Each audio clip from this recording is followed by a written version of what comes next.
La più cordiale buonasera, ben ritrovati con il TG di Prealpina.it in apertura alla tragedia avvenuta la scorsa settimana a Quasso al Monte, l'omicidio-suicidio in cui hanno perso la vita Pinuccia Anselmino e Pierluigi Lachi. Oggi sono stati celebrati i funerali, tante persone, tanto dolore e un'omelia commossa. Il servizio di Nicola Antonello con immagini Blitz.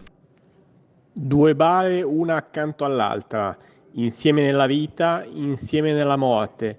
Si sono celebrati oggi pomeriggio, martedì 31 ottobre, i funerali di Pinuccia Anselmino e Pierluigi Lachi, le vittime dell'omicidio-suicidio avvenuto mercoledì scorso a Cavagnano.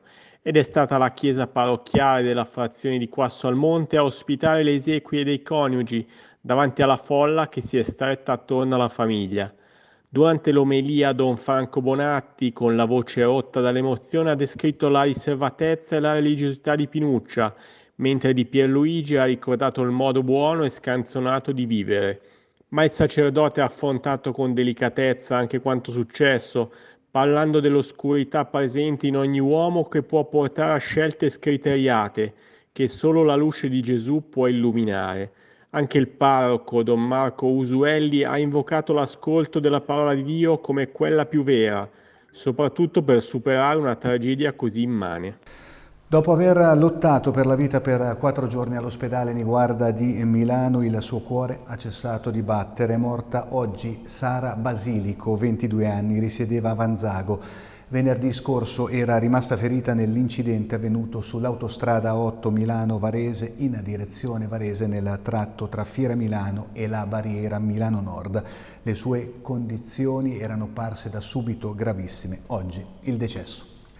Operazione importante della polizia di Busto Arsizio che ha inferto un duro colpo allo spaccio di cocaina in città. I particolari nel servizio realizzato da Veronica De Riu.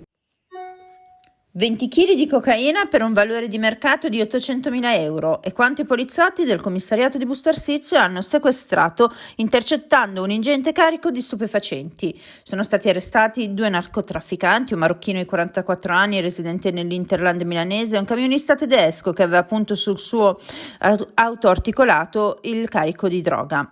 I poliziotti del commissariato di Via Foscolo, seguendo a ritroso la filiera dello spaccio di cocaina nel circondario di Busto Arsizio, erano arrivati fino a quello che ritenevano un grossista della polvere bianca, un marocchino di 44 anni. È notato nella zona del Basso Varesotto in circostanze sospette. Ne sono derivati gli accertamenti e le indagini che si sono concluse appunto con l'intervento di sabato mattina, quando hanno arrestato i 2 e sequestrato la cocaina. Legnano blindata per la Fiera dei Morti, guardia alta e tensione dopo i recenti episodi di violenza. Luigi Crespi. 100 giostre e oltre 150 bancarelle.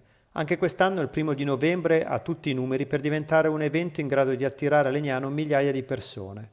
Il mercato straordinario della Fiera dei Morti è una tradizione che affonda le sue radici nella storia. L'appuntamento, inaugurato ufficialmente oltre 2 secoli fa, con il passare del tempo si è trasformato e adeguato alle nuove esigenze del territorio. Quest'anno però c'è una variabile in più di cui tenere conto nella giornata di festa ed è la guerra che si sono dichiarati i ragazzi di Legnano e quelli di Gallarate. Una guerra iniziata sabato 14 con una rissa che ha generato 3 feriti e che poi è stata congelata dall'imponente dispositivo di sicurezza varato dalle forze dell'ordine, che in pochi giorni ha permesso di identificare poco meno di 300 adolescenti. La tensione per la serata di oggi è quindi altissima. Il timore è che i ragazzi possano approfittare della serata di Halloween per regolare i conti rimasti in sospeso. Il tema della sicurezza a Saronno. Il prefetto di Varese, Salvatore Pasquariello, ha scritto al ministro dell'Interno Matteo Piantedosi per ribadire la necessità non più procrastinabile di un presidio della Polizia Ferroviaria a Saronno. A rendere nota tale lettera è stato stamattina in una conferenza stampa in comune il sindaco Augusto Airoldi. Quest'ultimo ha sottolineato l'importanza della richiesta inoltrata al governo da parte della prefettura. E rimaniamo ancora a parlare di sicurezza perché a Luino scatta il controllo di vicinato. Ce ne parla Marco Raimondi. A Luino parte l'organizzazione del controllo di vicinato. A meno di una settimana dall'incontro sull'argomento in prefettura, anche uno dei non molti comuni in cui non era ancora stato adottato questo strumento si mette al passo. Proprio per agevolare una maggior comunicazione alla cittadinanza, il controllo di vicinato sarà presentato in una serie di assemblee pubbliche che partiranno dal centro. Il primo appuntamento è stato così fissato per sabato 18 novembre con appuntamento alle 10:30 a Palazzo Verbania. A tale incontro ne seguiranno altri 5 nelle frazioni. La volontà è di esporre il progetto e ascoltare le esigenze dei cittadini sul tema.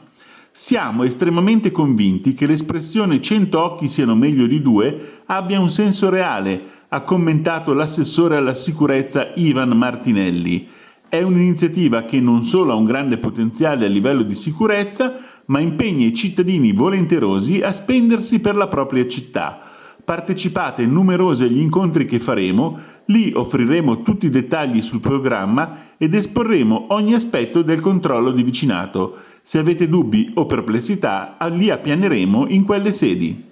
Prove di soccorso alpino a Curiglia con Monteviasco. L'esercitazione si è svolta sotto la pioggia. Ci racconta tutto Marta Elli. Una giornata per simulare una delle possibili situazioni in cui i soccorritori sono chiamati ogni giorno a intervenire. Si è svolta ieri, lunedì 30 ottobre, nel territorio del comune di Curiglia, l'esercitazione del soccorso alpino della stazione di Varese. Prestare aiuto a un cercatore di funghi scivolato lungo un pendio ripido e finito in una gola il tema della simulazione per l'esercitazione della squadra. Come recuperarlo? Una ventina di tecnici, tra cui un medico e 2 istruttori del Corpo Nazionale del Soccorso Alpino, hanno messo in campo diverse manovre. Hanno allestito una teleferica che permette di calare e sollevare in verticale una persona infortunata. I tecnici hanno poi continuato il recupero con una barella dotata di contrappesi, utile su pendii ripidi. In seguito c'è stato il trasporto in orizzontale con l'impiego di funi. L'esercitazione si è svolta in condizioni meteorologiche avverse, con pioggia continua, fango e nuvole, proprio il tipico contesto che rende molto complicato e a volte impossibile raggiungere l'infortunato con l'elicottero. Fondamentale in questi casi è appunto l'intervento delle squadre territoriali delle stazioni del soccorso alpino. In chiusura allo sport pallacanestro non parliamo di campo ma di società, infatti sono agitate le acque in casa varese anche a livello societario. I tentennamenti del Pelligra Group hanno generato irritazione all'interno del club. Giuseppe Sciascia. Niente versamento del Pelligra Group in conto capitale, niente aumento previsto da mesi per l'assemblea convocata dal notaio per questa mattina, martedì 31 ottobre, e dunque niente ingresso società da parte della multinazionale australiana. E tanta irritazione invece per la pallacanestro varese a causa di un contratto stipulato a maggio e disatteso quantomeno nei tempi e nei modi da parte della multinazionale australiana, che pure ieri, lunedì 30 ottobre, aveva tramite un comunicato ufficiale confermato la sua volontà di rispettare gli impegni presi nei mesi scorsi con il club biancorosso. Dal punto di vista pratico c'è una sponsorizzazione da 150.000 euro più IVA che è stata ratificata il 1 luglio, il bonifico doveva arrivare entro il 10 dello stesso mese, invece la promessa comunque del versamento è stata fatta con garanzia nelle prossime ore secondo i tempi internazionali. Doveva arrivare già ieri per l'aumento di capitale di oggi, il primo dei 2 milioni di euro da versare per l'ingresso società in 2 tempi del club del team australiano con il 45% delle quote, e invece unilateralmente, senza comunicazione con la controparte, si è deciso comunque di non provvedere al saldo, pur mantenendo l'impegno del vincolo del 31 dicembre come ultimo termine.